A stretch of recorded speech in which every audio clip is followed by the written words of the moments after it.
Welcome back. Streaming and movie producing company Netflix saying, you know what? We are not going to take on Francis McDormand's idea of diversity clauses in actors and actresses' contracts for cast and crew.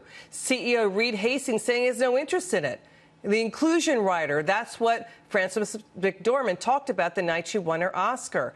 Let's bring in Allie Stuckey to talk about it. Allie, women in Hollywood you've talked about it too, have had a hard time, with what's been going on with sexual harassment, sexual assault. Francis McDormand said the idea the night she won the Oscar, Netflix pushing back on it. What's your reaction?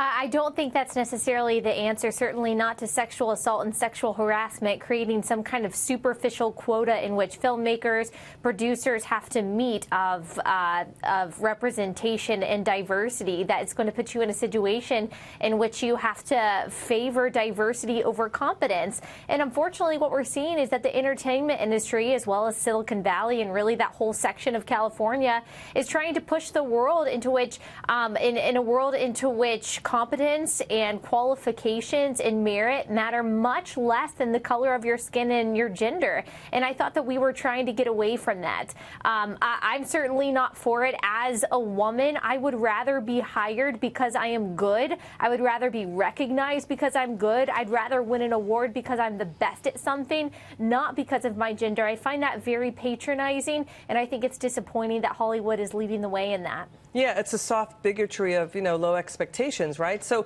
right. Allie, the other thing, too, is the other side of the argument says, Netflix board is all white men. What do you say to that? What do you say to that?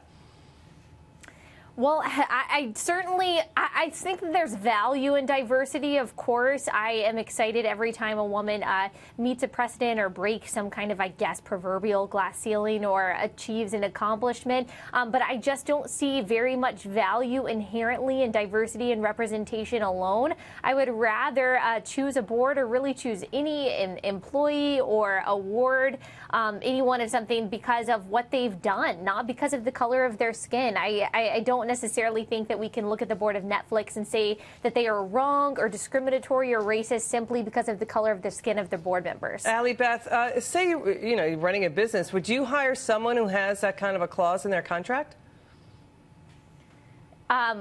I'm not so sure about that. I would hire someone based on their qualifications, and I really don't care what their background is. I don't care what the color of your skin is. I don't care what your sexual orientation is. I don't care what gender you are. I'm going to hire someone based on whether or not I think that they're going to be good for the job, and I fear what kind of world we're walking into if that is no longer important.